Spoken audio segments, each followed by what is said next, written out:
अस्सलामुअलैकुम। मेरा नाम सैयद वकार हुसैन शाह है और मैं आपको अपने यूट्यूब चैनल वकार वेलविशर में खुशामदीद कहता हूँ।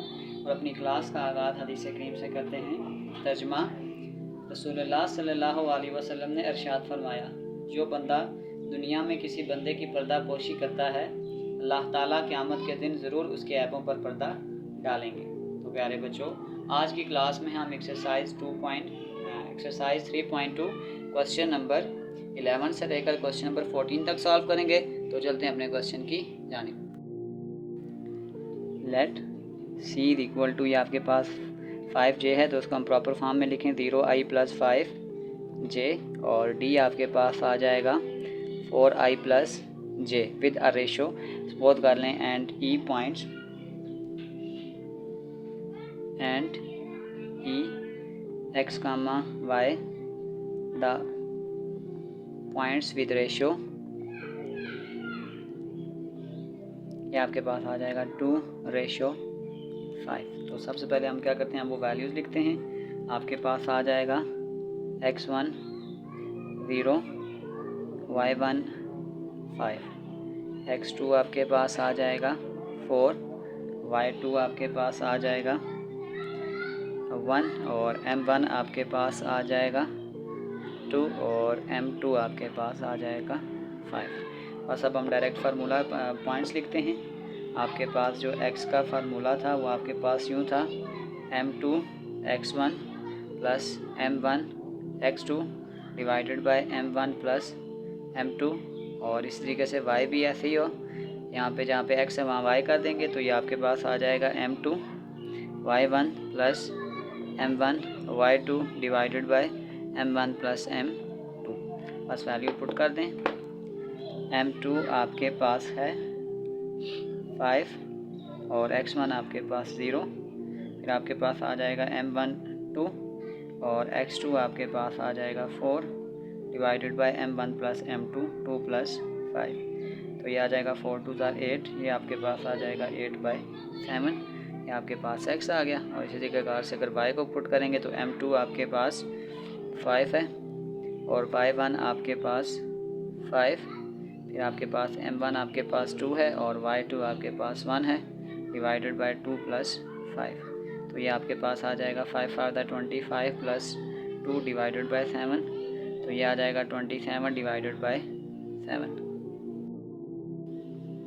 10 ये आपके पास x, y था, तो ये आपके पास आ जाएगा 8/7 और 27/7, ये आपका आंसर है। चलते हैं इसके पार्ट 2 की जानिब। नंबर 2 द पॉइंट E, हम यूँ करेंगे कि लेट E आपके पास आ जाएगा 2i - 3j, और F आपके पास आ जाएगा 3i + 2j, और एक रैंडमली कोई पॉइंट डाल देते हैं कि let Q equal to A, या x, y रखते हैं, प्रॉपर उसकी फॉर्म बन जाएगी x, y। पॉइंट लिखते हैं, आपके पास आ जाएगा x1 इक्वल टू 2, y1 आपके पास आ जाएगा -3, इसी तरीक़ाकार से आपके पास आ जाएगा x2 आपके पास आ जाएगा 3, y2 आपके पास आ जाएगा 2, m1 आपके पास 4 है और m2 आपके पास 3 है, और हमें गिवन है कि ये एक्सटर्नली टच कर रहा है, तो हम एक्सटर्नली के फार्मूले लिखेंगे। तो आपके पास आ जाएगा x equal to,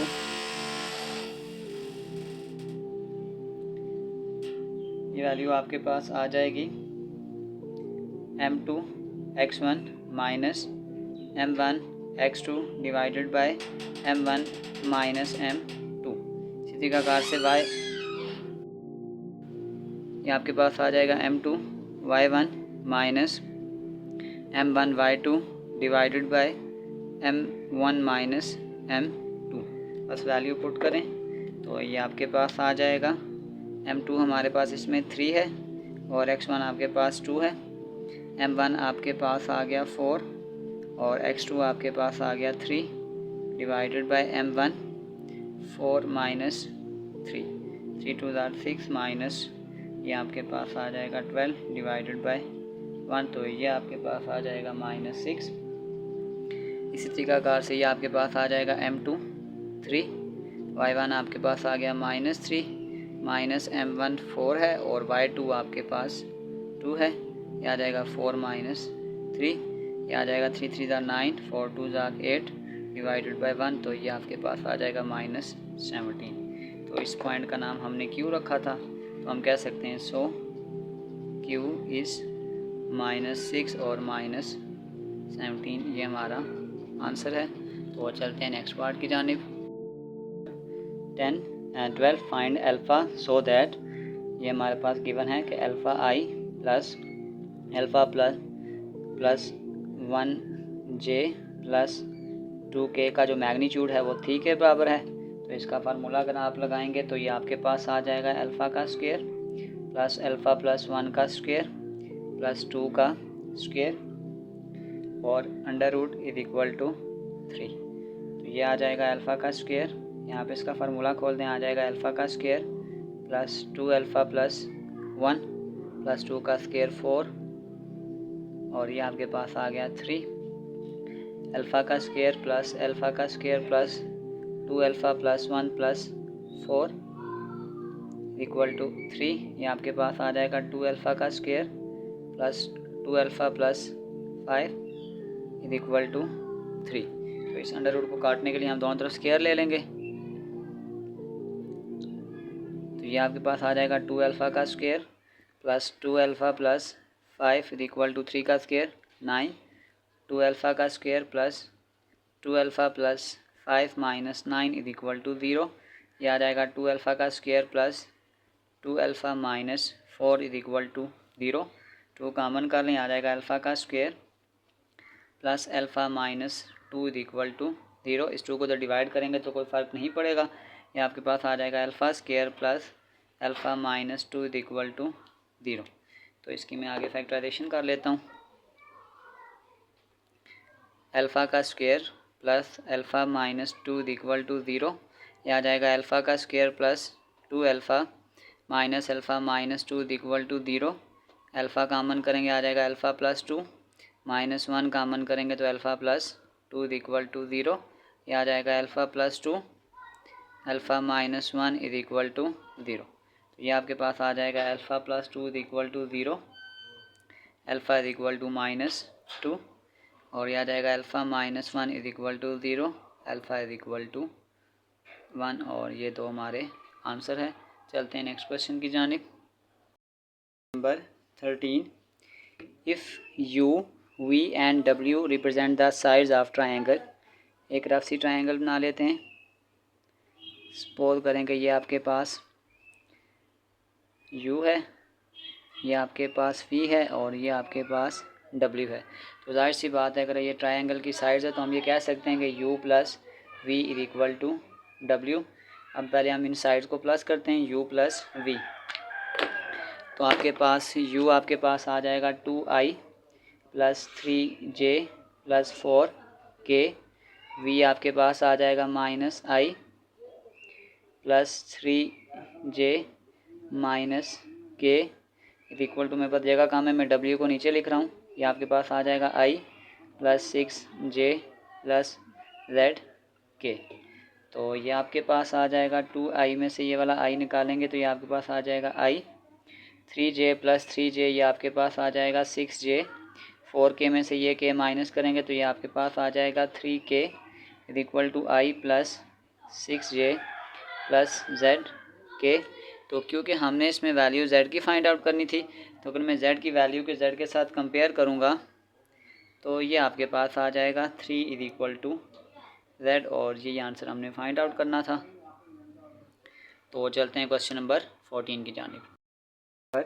14, the position vector of the points A B C D R, पहले हम इसको लिख देते हैं। A आपके पास आ गया 2I minus J plus K, B आपके पास आ गया 3I plus J plus 0K और C आपके पास आ जाएगा 2I plus 4J minus 2K और D आपके पास आ जाएगा minus I plus minus 2J plus K। और हमने ये प्रूव करना है कि शो दैट करेंगे जो ए बी है वो पैरेलल टू सी डी है। तो सबसे पहले हम ए बी निकालते हैं।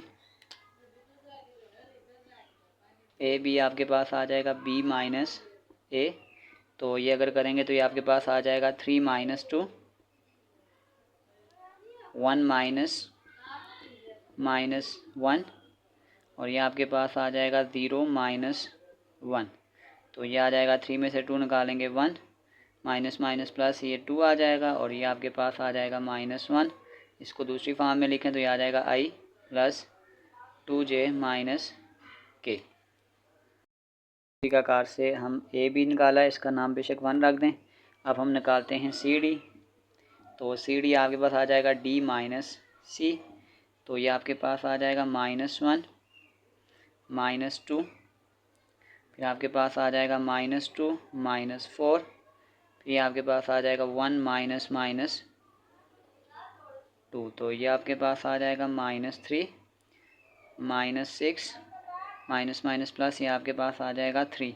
अगर हम इसको प्रॉपर फॉर्म में लिखें तो ये आपके पास आ जाएगा -3i -6j प्लस 3k, और अगर आप यहाँ से -3 कॉमन करें तो ये आपके पास आ जाएगा i प्लस 2j माइनस के।